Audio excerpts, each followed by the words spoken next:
नमस्कार विद्यार्थी मित्रांनो, स्वागत आहे तुमच्या सर्वांचं ध्येयाधिकारी स्पर्धा परीक्षा मंच या आपल्या यूट्यूब चॅनलवर.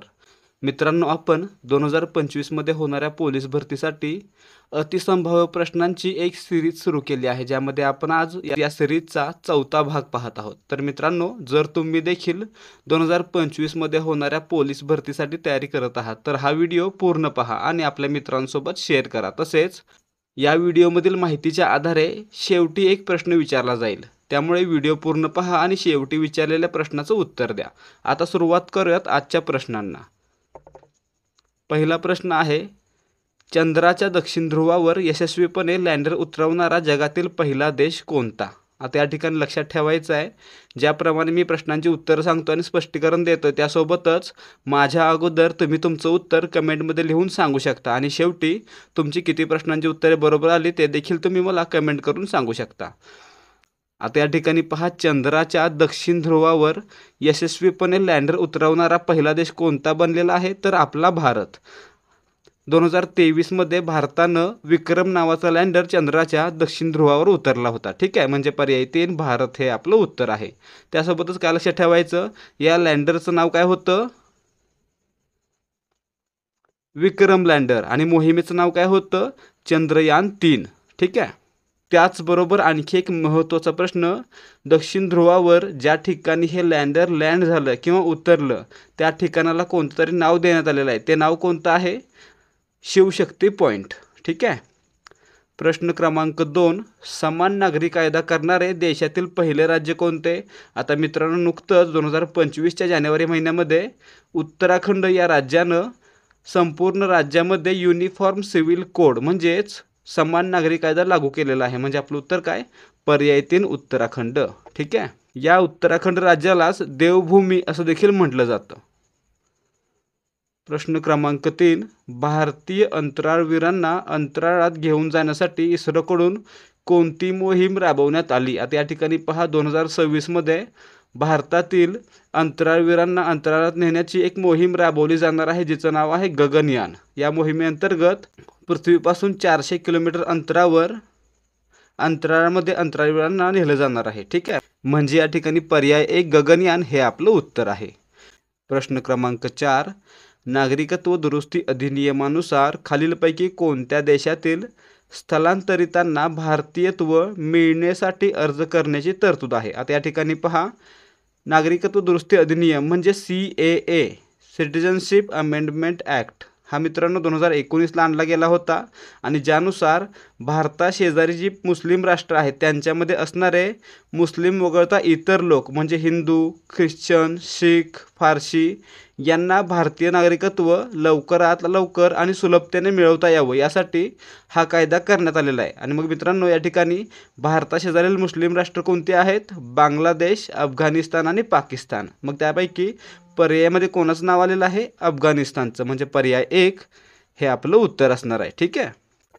प्रश्न क्रमांक 5, सौर ऊर्जा निर्मितीमध्ये भारताचा जगात कितवा क्रमांक आहे? आता या ठिकाणी पहा, 2024 मध्ये भारतानं जपानला मागे टाकत या यादीमध्ये 4था क्रमांक मिळवलेला आहे. म्हणजे आपलं उत्तर काय? भारत हा 4थ्या क्रमांकावर आहे. पर्याय 3 आपलं उत्तर आहे. या ठिकाणी पहिले 5 देश पहा कोणते आहेत? पहिला चीन, दुसरा अमेरिका, तिसरा जर्मनी, चौथा भारत आणि 5वा जपान. या अगोदर जपान हा 4थ्या स्थानावर होता, आता भारताने त्याला मागं टाकलेला आहे. प्रश्न क्रमांक 6, कोणत्या शस्त्राला महाराष्ट्राचे राज्यशस्त्र म्हणून जाहीर करण्यात आले आहे? आता या ठिकाणी पहा, महाराष्ट्रानं दांडपट्टा या शस्त्राला महाराष्ट्राचं राज्यशस्त्र म्हणून घोषित केलेलं आहे. ठीक आहे, म्हणजे पर्याय 2 आपलं उत्तर आहे. प्रश्न क्रमांक 7, 97वे अखिल भारतीय मराठी साहित्य संमेलन कोठे पार पडले? आता या ठिकाणी पहा, 97वं अखिल भारतीय मराठी साहित्य संमेलन आहे ते 2024 मध्ये पार पडलं आणि हे अंमळनेर या ठिकाणी पार पडलं. म्हणजे पर्याय 3 आपलं उत्तर आहे. यासोबतच आणखी एक महत्त्वाचा प्रश्न आहे की या साहित्य संमेलनाचे अध्यक्ष कोण होते? अध्यक्ष होते रवींद्र शोभणे. ठीक आहे. त्यासोबतच 98व 2025 मध्ये दिल्ली येथे पार पडेल आणि अध्यक्ष असतील डॉक्टर तारा भवाळकर. त्यासोबतच आणखी एक प्रश्न येतो इतिहासावर की पहिलं अखिल भारतीय मराठी साहित्य संमेलन कोठे पार पडलं, कधी पार पडलं आणि अध्यक्ष कोण होते? तर मित्रांनो, पहिलं अखिल भारतीय मराठी साहित्य संमेलन 1878ला पुणे येथे पार पडलं आणि अध्यक्ष होते महादेव गोविंद रानडे. प्रश्न क्रमांक 8, खालीलपैकी कोणता भारतीय नागरिकाचा मूलभूत हक्क नाही? आता या ठिकाणी पहा, समतेचा हक्क भारतीय राज्यघटनेच्या भाग 3 मधील कलम 14 ते 17 मध्ये आहे. घटनात्मक उपाययोजनेचा हक्क कलम 32 मध्ये आणि शोषणाविरुद्धचा हक्क कलम 23 आणि 24 मध्ये. ठीक आहे. आणि मालमत्तेचा हक्क आधी होता कलम 31 मध्ये, परंतु 1978 साली झालेल्या 44व्या घटनादुरुस्तीने हा 31 कलम रद्द करून कलम 300 मध्ये टाकलेला आहे. त्यामुळे या ठिकाणी मालमत्तेचा हक्क मूलभूत हक्क न राहता काय बनलेला आहे? कायदेशीर हक्क बनलेला आहे. म्हणजे पर्याय 1, मालमत्तेचा हक्क हा भारतीय नागरिकाचा मूलभूत हक्क नसून कसा हक्क आहे? कायदेशीर हक्क आहे. ठीक आहे. प्रश्न क्रमांक 9, महाराष्ट्रातील पंचायत राज व्यवस्था किती स्तरीय आहे? आता या ठिकाणी पहा, भारतामध्ये पंचायत राज व्यवस्था 3 स्तरांची असावी अशी शिफारस कोणी केली होती? बलवंतराय मेहता समितीने केली होती. त्यानंतर ज्यावेळी महाराष्ट्राची स्थापना झाली म्हणजे 1 मे 1960 नंतर महाराष्ट्रामध्ये कोणत्या प्रकारची पंचायत राज व्यवस्था चालेल याबद्दल शिफारशी करण्यासाठी 1961 साली वसंतराव नाईक समिती नेमण्यात आली आणि या समितीने काय सांगितलं की महाराष्ट्रामध्ये त्रिस्तरीय पंचायत राज व्यवस्था असावी आणि त्यानुसारच 1 मे 1962 पासून महाराष्ट्रामध्ये त्रिस्तरीय पंचायत राज व्यवस्था सुरू झाली. ठीक आहे. म्हणजे पर्याय 2, महाराष्ट्रामध्ये त्रिस्तरीय पंचायत राज व्यवस्था आहे. ठीक आहे. आता या ठिकाणी पहा, भारतातील बहुतांश राज्यांमध्ये त्रिस्तरीय पंचायत राज असावी अशी शिफारस कोणी केली होती? बलवंतराय मेहता समितीने. परंतु महाराष्ट्रासाठी जर विचारलं तर वसंतराव नाईक समिती 1961. ठीक आहे. प्रश्न क्रमांक 10, पोलीस पाटील यांची नेमणूक कोण करतात? आता मित्रांनो, पोलीस पाटील कोण असतात? तर गावचे अशी व्यक्ती जी गावातील शांतता व सुव्यवस्था राखण्यासाठी पोलिसांसोबत सहकार्य करेल अशी व्यक्ती. आणि मित्रांनो, या व्यक्तीची निवड असते ती जिल्हाधिकाऱ्यांमार्फत केली जाते. म्हणजे पर्याय 3 आपलं उत्तर आहे.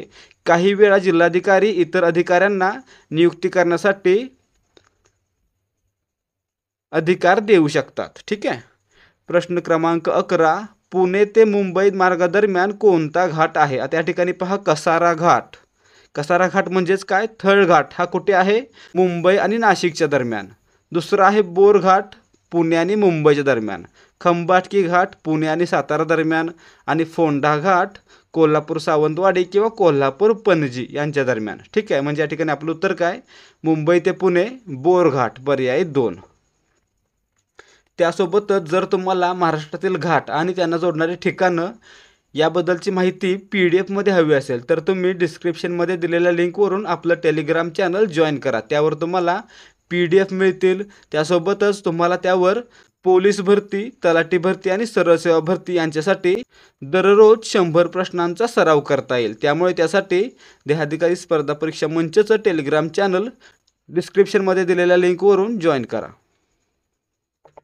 प्रश्न क्रमांक 12, खालीलपैकी कोणते बहुहंगामी पीक आहे? आता या ठिकाणी पहा, सूर्यफूल असं पीक आहे जे कोणत्याही हवामानामध्ये पिकू शकतं. त्यासोबतच ते रब्बी, खरीप आणि उन्हाळी या तिन्ही हंगामामध्ये येतं. त्यामुळे या ठिकाणी सूर्यफूल हे बहुहंगामी पीक आहे. म्हणजे पर्याय 3 आपलं उत्तर आहे. प्रश्न क्रमांक 13, खालीलपैकी कोणता पर्याय चुकीचा आहे? आता या ठिकाणी पहा, विशेष नाम एकवचनी असते. मित्रांनो, काय पाहिलं होतं आपण मराठी व्याकरणाच्या A to Z सिरीजमध्ये? विशेष नाम हे नेहमी एकवचनामध्ये वापरलं जातं कारण ते एखाद्या व्यक्तीचं व्यक्तिगत नाव असतं. ठीक आहे. किंवा एखाद्या वस्तूचं व्यक्तिगत नाव असतं. दुसरं पहा, सामान्य नामाचे अनेकवचन होत नाही. या ठिकाणी पहा, एक सामान्य नाम घेऊया, माणूस. माणूसचं अनेकवचन होतं का? होतं, माणसे. म्हणजे या ठिकाणी सामान्य नामाचं अनेकवचन होतं. म्हणजे पर्याय 2 हा चुकीचा आहे. म्हणजे पर्याय 2 हे आपलं उत्तर आहे. त्यासोबतच पर्याय 3 पहा, भाववाचक नाम एकवचनी असते. या ठिकाणी लक्षात ठेवायचं, नेहमी विशेष नाम आणि भाववाचक नाम हे दोन्ही एकवचनामध्ये असतात. त्यासोबतच जर यांचा वापर अनेकवचनामध्ये झाला तर ते कशाचं काम करतात? सामान्य नामाचं काम करतात.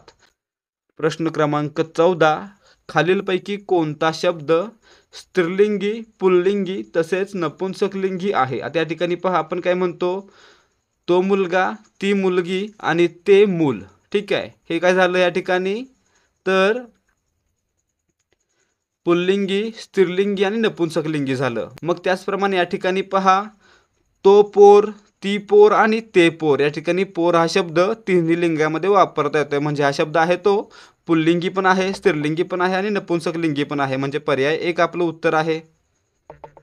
प्रश्न क्रमांक 15. कोणत्या दिवशी मराठी भाषा गौरव दिन साजरा केला जातो? आता या ठिकाणी पहा, दरवर्षी 27 फेब्रुवारी हा दिवस मराठी भाषा गौरव दिन म्हणून साजरा केला जातो. म्हणजे पर्याय 2 आपलं उत्तर आहे. हा का साजरा केला जातो? कारण या दिवशी मराठीतील ज्येष्ठ कवी कुसुमाग्रज म्हणजेच विष्णू वामन शिरवाडकर यांचा जन्मदिवस, यांचा जयंती दिवस आहे. म्हणून हा दिवस 2013 पासून महाराष्ट्रामध्ये मराठी भाषा गौरव दिन म्हणून साजरा केला जातो. ठीक आहे. प्रश्न क्रमांक 16 पहा, संजय व्यायाम करत राहील या वाक्यातील क्रियापदाचा काळ कोणता? आता या ठिकाणी पहा, करीत राहील म्हणजे एखादी क्रिया भविष्यामध्ये नियमितपणे घडत राहील अशा प्रकारची रचना असेल तर काय म्हणायचं?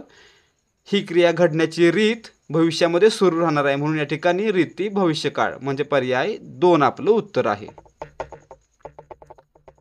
प्रश्न क्रमांक 17. मनातील भावनांचे उद्रेक ज्या शब्दातून व्यक्त होतात अशा शब्दांना काय म्हणतात? आता या ठिकाणी पहा, आपण आपल्या मनातील भावना व्यक्त करण्यासाठी जे शब्द वापरतो त्यांना आपण काय म्हणतो? उद्गारवाचक शब्द म्हणतो. आणि मित्रांनो, ती काय असतात? तर ती असतात केवलप्रयोगी अव्यय. म्हणजे आपलं उत्तर काय? मनातील भावनांचे उद्रेक ज्या शब्दातून व्यक्त होतात त्यांना काय म्हणायचं? केवलप्रयोगी अव्यय. पर्याय 1. उभयान्वयी अव्यय 2 शब्द किंवा 2 वाक्य जोडण्याचं काम करतात आणि शब्दयोगी अव्यय नामाला जोडून येतात आणि नामाचा इतर वाक्याशी असलेला संबंध दाखवतात. प्रश्न क्रमांक 18. मी पेरू खाल्ले या वाक्यातील प्रयोग कोणता? आता आपण प्रयोग कसा ओळखतो? तर वाक्यातील कर्ता, कर्म आणि क्रियापद शोधतो आणि त्यानंतर क्रियापदाचं रूप कर्त्याचं रूप बदलल्यानंतर बदलतं की कर्माचं रूप बदलल्यानंतर बदलतं हे पाहतो. जर कर्त्याचं रूप बदलल्यानंतर क्रियापदाचं रूप बदललं तर कर्तरी प्रयोग, जर कर्माचं रूप बदलल्यानंतर क्रियापदाचं रूप बदललं तर कर्मणी प्रयोग आणि जर दोन्हीनुसार नाही बदललं तर भावे प्रयोग. मग या ठिकाणी पहा, या वाक्यामध्ये मी हा कर्ता आहे, पेरू हे कर्म आहे आणि खाल्ले हे क्रियापद आहे. मग या ठिकाणी आपण काय करूया? मी खाल्ले, आम्ही खाल्ले. मीचं अनेक वचन केलं तरी देखील खाल्ले हे आहेच राहिले. म्हणजे या ठिकाणी कर्तरी नाही. मग दुसरं काय? कर्म. कर्म कोणतं? पेरू. पेरूचं रूप बदला, एक पेरू अनेक पेरू. ठीक आहे. मी काय म्हणतो या ठिकाणी? मी 5 पेरू खाल्ले आणि मी 1 पेरू खाल्ला. म्हणजे या ठिकाणी जेव्हा आपण पेरूचं वचन बदलतो तेव्हा क्रियापदाचं रूप खाल्लेवरून खाल्लावर येतं. म्हणजे क्रियापदाचं रूप बदलतं. कशानुसार? कर्मानुसार. आणि काय पाहिलं आपण? जेव्हा कर्मानुसार क्रियापदाचं रूप बदलतं तेव्हा कर्मणी प्रयोग. म्हणजे या ठिकाणी देखील काय? कर्मणी प्रयोग. पर्याय 1. प्रश्न क्रमांक 19. खालीलपैकी कोणता शब्द व्यंजन संधीचे उदाहरण आहे? आता या ठिकाणी पहा, व्यंजन संधी कधी असते? तर ज्या ठिकाणी संधी होताना पहिल्या शब्दातील शेवटचं अक्षर किंवा शेवटचा वर्ण हा व्यंजन आणि दुसऱ्या शब्दातील पहिला वर्ण हा व्यंजन किंवा स्वर असतो. म्हणजेच काय? तर संधी होताना पहिलं अक्षर किंवा पहिला वर्ण हा व्यंजन आणि दुसरा वर्ण हा व्यंजन किंवा स्वर यापैकी काहीही असतो तेव्हा व्यंजन संधी होते. मग या ठिकाणी पहा, धिटाईमध्ये काय होतंय? धीट अधिक आई म्हणजेच अ अधिक आ, दोन्ही स्वर आहेत म्हणजे स्वरसंधी. त्याचबरोबर विद्यामृतमध्ये आ अधिक अ म्हणजे स्वरसंधी. चंद्रोदयमध्ये चंद्र अधिक उदय म्हणजे अ अधिक उ. ठीक आहे. यामुळे या ठिकाणी धिटाई, विद्यामृत आणि चंद्रोदय या तिन्हीमध्ये काय? स्वरसंधी आहे. परंतु दिग्दर्शनमध्ये काय होतंय? दिग्दर्शनचा विग्रह कसा असतो? दिक अधिक दर्शन म्हणजे क अधिक द म्हणजे व्यंजनापुढे काय आला? व्यंजन आलं. मग काय असणार आहे? व्यंजन संधी. म्हणजे पर्याय 2 दिग्दर्शनमध्ये व्यंजन संधी आहे. कोणत्या प्रकारचे कसं ओळखणार? या ठिकाणी पहा, क नंतर काय झालं? द आलं म्हणजे कठोर व्यंजनानंतर मृदू व्यंजन आलं. आणि आपण काय पाहिलं होतं व्यंजन संधीच्या पाठामध्ये? जर तुम्ही अजूनही आपल्या यूट्यूब चॅनलवरील A to Z मराठी व्याकरण नावाची सिरीज पाहायला सुरुवात केली नसेल तर लवकरात लवकर ती सिरीज पाहून घ्या. कारण त्यामध्ये आपण मराठी व्याकरणाचा संपूर्ण टॉपिक वाईज सराव करणार आहोत आणि त्यासाठी तुम्हाला ती सिरीज पाहणं अत्यंत उपयुक्त ठरेल. त्यामुळे त्या ठिकाणी ते पाहून घ्या। या ठिकाणी काय होतंय, कठोर व्यंजनापुढे मृदू व्यंजन आलं आणि आपण काय पाहिलं होतं, जेव्हा कठोर व्यंजनापुढे मृदू व्यंजन किंवा स्वर येतो तेव्हा काय होतं, कठोर व्यंजनाचं रूपांतर त्याच्या गटातील तिसऱ्या व्यंजनामध्ये होतं। म्हणजे या ठिकाणी कच कशामध्ये होणार आहे, ग मध्ये होणार आहे। झालंय का, झालंय। मग या ठिकाणी काय म्हणायचं, कठोर व्यंजनापुढे मृदू व्यंजन किंवा स्वर आल्यामुळे कठोर व्यंजनाचं रूपांतर त्याच्याच गटातील तिसऱ्या व्यंजनामध्ये होतं, याला काय म्हणतात, तृतीय व्यंजन संधी। म्हणजे दिग्दर्शनमध्ये काय, तृतीय व्यंजन संधी। यावर देखील प्रश्न असतात, त्यामुळे A to Z मराठी व्याकरण सिरीज नक्की पहा। पुढे पहा प्रश्न क्रमांक 20, शब्दाच्या रूपात कशामुळे बदल होऊ शकतो। आता या ठिकाणी पहा, शब्दांच्या जाती या पाठामध्ये हा प्रश्न येणार आहे आपल्याला, शब्दाच्या रूपात कशामुळे बदल होऊ शकतो। आता या ठिकाणी पहा, एखाद्या शब्दाच्या रूपामध्ये लिंग, वचन किंवा विभक्ती यामुळे बदल होऊ शकतो, त्यामुळे याचं उत्तर काय असणार आहे, पर्याय 4 यापैकी सर्व। काय होतं, ज्यावेळी एखाद्या शब्दाच्या रूपामध्ये बदल होतो त्याला काय म्हणायचं, विकार झाला म्हणायचं। जेव्हा एखाद्या शब्दाच्या रूपामध्ये लिंग, वचन किंवा विभक्ती यामुळे बदल होतो तेव्हा त्याला काय म्हणायचं, विकार झाला म्हणायचं आणि त्या शब्दाला काय म्हणायचं, विकारी शब्द। आणि जर बदल नाही झाला तर त्या शब्दाला काय म्हणायचं, अविकारी शब्द। ठीक आहे। प्रश्न क्रमांक 21, त्यांचा हात माझ्या पाठीवरून फिरला या वाक्यातील क्रियाविशेषण कोणते। आता या ठिकाणी पहा, क्रियाविशेषण म्हणजे काय असतं, क्रियापदाबद्दल अधिक माहिती सांगणारा शब्द काय असतो, क्रियाविशेषण। मग या ठिकाणी पहा, जेव्हा आपण क्रियापदाला कधी, कुठे, कसा किंवा कुठून यानं प्रश्न विचारतो तेव्हा येणारं उत्तर काय असणार आहे, आपलं क्रियाविशेषण असणार आहे। ठीक आहे। मग या ठिकाणी क्रियापद कोणत्या या वाक्यामध्ये, फिरला। मग आपण काय विचारूया, कोठे फिरला किंवा कुठून फिरला। कुठून फिरला, पाठीवरून फिरला। म्हणजे या ठिकाणी पाठीवरून हे काय, क्रियाविशेषण, म्हणजे पर्याय 1 आपलं उत्तर आहे। फिरला हे काय, फिरला हे क्रियापद आणि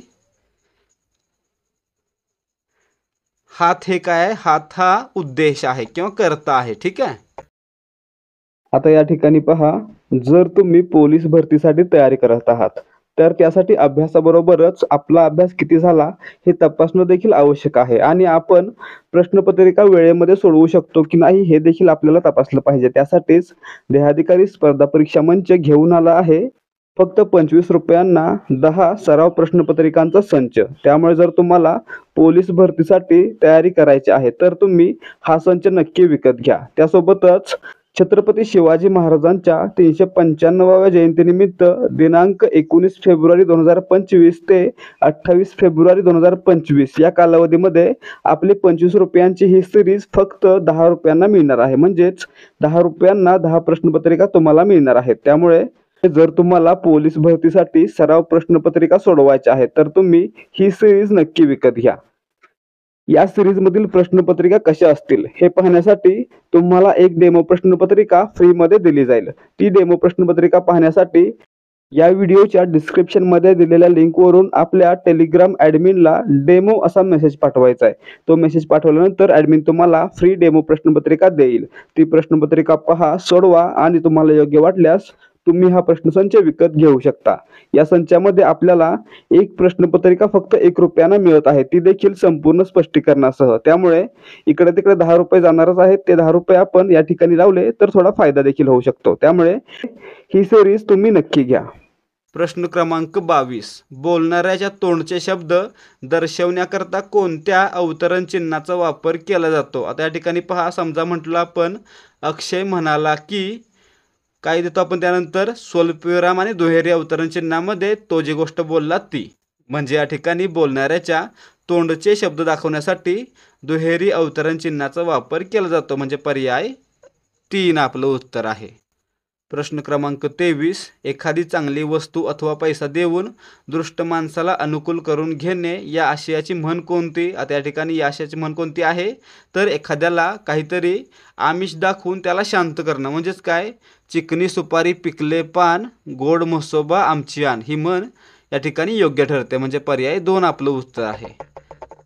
प्रश्न क्रमांक 24, उपसर्ग करणे म्हणजे काय। आता या ठिकाणी पहा, उपसर्ग करणे म्हणजे काय, अपमान करणे, पर्याय 4 हे आपलं उत्तर आहे। प्रश्न क्रमांक 25, शुचिर्भूत या शब्दाचा विरुद्धार्थी शब्द कोणता। आता या ठिकाणी पहा, शुचिर्भूत म्हणजे काय, तर सकाळचे सर्व विधी आटपून सर्वांग स्नान करून शुद्ध होणे, पवित्र होणे म्हणजे काय, शुचिर्भूत होणे. त्याच्या विरुद्धार्थी काय असणार आहे मग, अपवित्र होणे, म्हणजे पर्याय 1 आपलं उत्तर आहे. प्रश्न क्रमांक 26, अडणीवरचा शंख म्हणजे, आता या ठिकाणी पहा अडणीवरचा शंख म्हणजे काय, तर उच्च पदावर बसलेली अडाणी, मूर्ख किंवा अपात्र व्यक्ती. ठीक आहे, म्हणजे आपलं उत्तर काय, पर्याय 4. प्रश्न क्रमांक 27, सचिंत या शब्दाचा समानार्थी शब्द कोणता. आता या ठिकाणी पहा सचा पूर्ण उच्चार काय, सह, आणि चिंत म्हणजे काय, चिंता. सहचिंता म्हणजे चिंता असलेला, म्हणजेच काय, चिंताग्रस्त, म्हणजे पर्याय 3 आपलं उत्तर आहे. प्रश्न क्रमांक 28, मुंबईचा सिंह हे टोपण नाव कोणास देण्यात आले होते. आता या ठिकाणी पहा मुंबईचा सिंह आणि मुंबईचा अनभिक्षित राजा किंवा सम्राट हे नाव आहे ते फिरोजशाह मेहता यांना 1885 ते 1915 या कालावधीमध्ये देण्यात आलं होतं. कधी, 1885 ते 1915. 1885 पूर्वी ही जी नावं आहेत ती जगन्नाथ शंकर शेट यांना देण्यात आली होती. त्यामुळे जर विचारलं की मुंबईचा अनभिषिक्त सम्राट कोण, आणि जर या ठिकाणी जगन्नाथ शंकर शेट यांचं नाव असेल तर जगन्नाथ शंकर शेट हे उत्तर असेल, आणि जर फिरोजशाह मेहता हे नाव असेल तर त्यांचं उत्तर असेल. कारण सुरुवातीला 1885 पर्यंत जगन्नाथ शंकर शेट यांना मुंबईचा अनभिषिक्त सम्राट या नावानं ओळखलं जात होतं, आणि 1885 नंतर फिरोजशाह मेहता यांना या नावाने ओळखलं जाऊ लागलं. ठीक आहे, म्हणजे या ठिकाणी आपलं उत्तर काय, पर्याय 2 फिरोजशाह मेहता. प्रश्न क्रमांक 29, खालीलपैकी विषाणूमुळे होणारा रोग कोणता. आता या ठिकाणी पहा घटसर्प म्हणजे काय, डिफ्थेरिया हा कॉर्निबॅक्टेरियम डिफ्थेरी या बॅक्टेरियामुळे म्हणजे जीवाणूमुळे होतं. म्हणजेच घटसर्प काय, जीवाणूजन्य आहे, जीवाणूमुळे होणार आहे. विषमज्वर टायफॉइड, विषमज्वर म्हणजे काय, टायफॉइड हा सॅल्मोनेला टायफी नावाच्या बॅक्टेरियामुळे म्हणजे जीवाणूमुळे होतो, म्हणजे हा देखील जीवाणूजन्य. आणि क्षयरोग हा मायकोबॅक्टेरियम ट्युबरक्युलोसिस या जीवाणूमुळे होतो, म्हणजे हा देखील जीवाणूजन्य. परंतु गोवर हा म्हणजेच मिझल्स हा मिझल्सच्या व्हायरसमुळे होतं, म्हणजे विषाणूमुळे होतं. म्हणजे या ठिकाणी आपलं उत्तर काय, पर्याय 4 गोवर हा विषाणूमुळे होणारा रोग आहे. इतर 3 जीवाणूमुळे होतात, म्हणजे बॅक्टेरियामुळे होतात. ठीक आहे. प्रश्न क्रमांक 30, स्वातंत्र्यवीर सावरकर यांनी कोणत्या क्रांतिकारी संघटनेची स्थापना केली होती. आता या ठिकाणी पहा स्वातंत्र्यवीर सावरकरांनी 1899ला नाशिक येथे मित्रमेळा नावाची संघटना स्थापन केली, आणि पुढे 1904 साली हिचं नाव बदलून अभिनव भारत असं करण्यात आलं. म्हणजे आपलं उत्तर काय, पर्याय 3 अभिनव भारत. ठीक आहे. तर विद्यार्थी मित्रांनो आजसाठी फक्त एवढंच. आजचे प्रश्न कसे वाटले आणि तुम्हाला यापैकी किती प्रश्नांची उत्तरे बरोबर देता आली ते व्हिडिओ खाली कमेंट करून सांगा. त्याचबरोबर आता पाहूयात आजचा सराव प्रश्न. हा प्रश्न व्हिडिओमधील माहितीच्या आधारे आपण विचारत आहोत. प्रश्न आहे, शब्दाच्या रूपात बदल होतो याला टिंबटिंब असे म्हणतात. आता मित्रांनो जर तुम्ही व्हिडिओ व्यवस्थित पाहिला असेल तर तुम्हाला याचं उत्तर नक्की येईल. जर एखाद्या शब्दाच्या रूपात बदल झाला तर त्याला आपण काय म्हणतो ते तुम्ही मला कमेंट करून सांगायचं आहे. ज्यांच्या कोणाच्या कमेंट सर्वात आधी येतील त्यांची कमेंट पुढच्या व्हिडिओमध्ये दाखवण्यात येईल. त्याचबरोबर आजसाठी फक्त एवढंच. जर तुम्हाला आजचा व्हिडिओ आवडला असेल तर व्हिडिओला लाईक करा आणि आपल्या मित्रांसोबत शेअर करा. त्याचबरोबर याचसारखे आणखी व्हिडिओ पाहून 2025 मध्ये होणाऱ्या पोलीस भरतीचा सराव करण्यासाठी देहाधिकारी स्पर्धा परीक्षा मंच या आपल्या यूट्यूब चॅनलला सबस्क्राईब करा. त्याचबरोबर आपल्या चॅनलवर अपलोड करण्यात येणारे व्हिडिओ आणि इतर माहिती तुमच्यापर्यंत वेळेवर पोहोचावी यासाठी बेल आयकॉनवर क्लिक करा आणि ऑलवर सेट करा. त्याचबरोबर आपल्या चॅनलवरील A to Z मराठी व्याकरण नावाची सिरीज पाहायला विसरू नका. भेटूयात या सिरीजच्या पुढच्या भागामध्ये. जय हिंद, जय महाराष्ट्र.